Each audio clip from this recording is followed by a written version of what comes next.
Por la señal de la Santa Cruz de nuestros enemigos, líbranos, Señor Dios nuestro. En el nombre del Padre, y del Hijo, y del Espíritu Santo. Amén. Señor mío y Dios mío, creo firmemente que estás aquí, que me ves, que me oyes. Te adoro con profunda reverencia.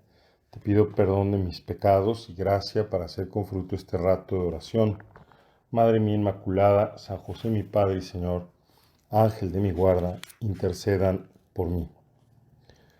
Nos cuenta el Evangelio de San Mateo que leemos en estos días en la celebración de la misa, que Jesús, en un momento en que ya se iban acercando a Jerusalén, llamó a sus discípulos aparte y les hizo ver que en Jerusalén le aguardaba pues una sentencia de muerte, ¿no? Que iba a ser entregado a los sumos sacerdotes, a los escribas, que lo iban a condenar a muerte y que lo iban a entregar a los paganos para que se burlaran de él, lo azotaran y lo crucificaran, pero que al tercer día resucitaría.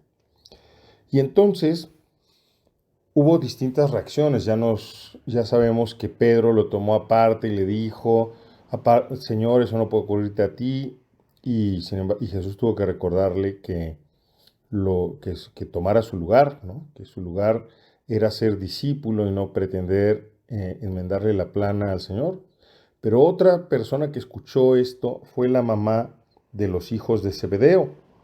Y ella, junto con estos hijos suyos, se acercaron a Jesús y dijeron: oye Señor, concede que estos hijos míos se sienten, ahora que se inaugure tu reino, uno a la derecha y otro a la izquierda, seguramente sin saber muy bien qué es lo que ellos pedían, porque el reino que estaba por inaugurarse era un reino que pasa por la muerte, ¿no?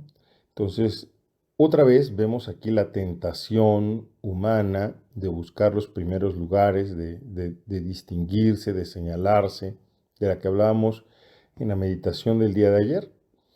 Y Jesús le dice: ¿saben ustedes lo que están pidiendo? ¿Podrán beber el cáliz que yo voy a beber? Y ellos contestaron con una grande determinación: pósumos. Podemos, sí podemos. Y Jesús entonces les responde: beberán el cáliz que yo voy a beber, pero eso de sentarse a mi derecha o a mi izquierda es solo para quien el Padre lo tenga previsto. ¿Y qué ocurrió después? Pues ocurrió que los demás discípulos, oyendo cómo los hijos de Zebedeo y su mamá se habían adelantado, en otras palabras, estaban colocándose antes que los demás, pues se molestaron con ellos. Y Jesús tiene que reprenderles y hacerles entender que ya saben que los jefes de los pueblos los tiranizan y que los grandes los oprimen. Otra vez esa visión del poder, de la autoridad, del hacer cabeza, del distinguirse de los demás como una posibilidad de enseñorearse sobre los demás, de controlar a los demás. Y sin embargo, Jesús les hace ver que tienen que tener otra mentalidad. Dice: no sea así entre ustedes. El que quiera ser grande entre ustedes, que sea el que lo sirva, y el que quiera ser el primero, que sea su esclavo. Así como el Hijo del Hombre no ha venido a ser servido, sino a servir y a dar la vida por la redención de todos. Al leer este texto del Evangelio me viene a la mente en una ocasión en que el padre Chincha Choma, el padre Alejandro, que era un escolapio español que vino a México y hizo una grande labor entre los niños de la calle, especialmente con niños en la Candelaria de los Patos, una zona bastante difícil del centro de la Ciudad de México, un barrio realmente extremo. Y él en una ocasión nos dio una charla en el seminario cuando yo era seminarista. Recuerdo aún su barba larga, su figura rechoncha, y en un momento dado estaba en el auditorio y nos preguntó: ¿y si viniera Jesucristo en este momento, qué harían? Y bueno, los buenos seminaristas empezamos a responder: no, pues yo me arrodillaría ante él, lo besaría, yo le pediría por la paz del mundo, yo le pediría que acabara con la pobreza, etcétera. Cada uno dijo lo que en ese momento se sintió motivado a decir.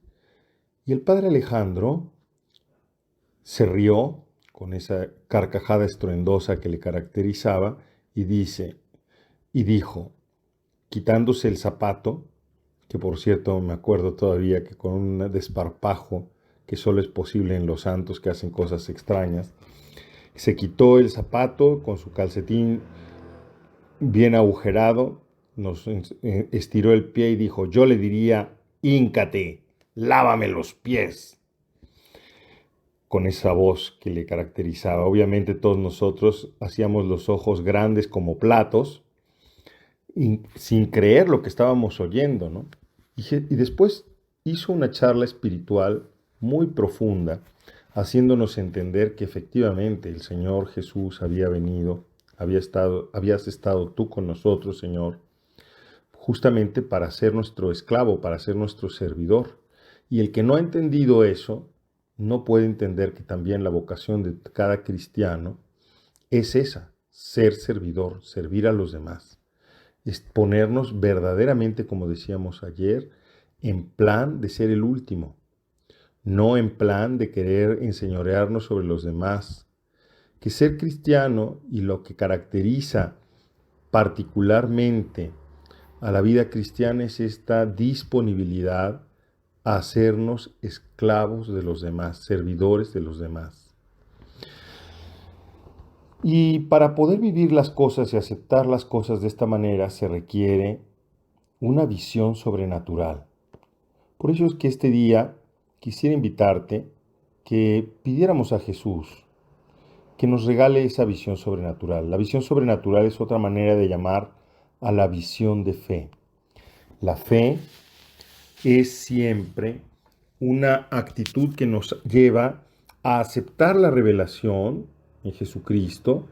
Es una suerte de conocimiento divino que nos une a Jesús y que nos permite entonces plantearnos las cosas en esa clave divina, en esa clave que no es quizás la clave más evidente para nosotros, que somos seres, digamos, que vivimos todavía con bastante mundanidad, pero que nos lleva a mirar las cosas como las ve Dios, a creer en la persona de Jesús, a llevar a cabo la obra de Dios.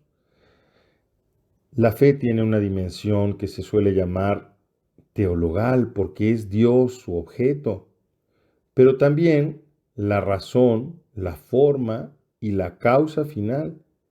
Esto es verdad también con respecto a Jesús. Jesucristo se propone como objeto, como razón y fin de la fe. Por eso es que Él nos dice, ustedes tienen que hacer como hago yo, como el Hijo del Hombre, que no ha venido a ser servido, sino a servir.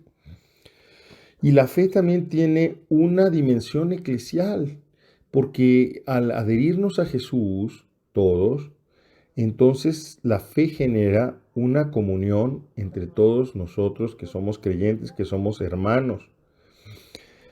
Vamos a pedir hoy a nuestro Señor, entonces, en esta meditación, te lo pedimos, Señor, que nos concedas la gracia de que toda nuestra vida cristiana ponga de manifiesto nuestra fe en ti, esa visión sobrenatural que nos lleve justamente no a estar pensando en la comunidad, en cómo nos distinguimos de los demás, en tener envidia del bien espiritual del otro o de ver que hay gente más piadosa que yo, sino por el contrario, a buscar en todo solamente unirme a ti, poner en práctica la fe, considerar las cosas en clave del Evangelio, en clave como tú nos lo pides.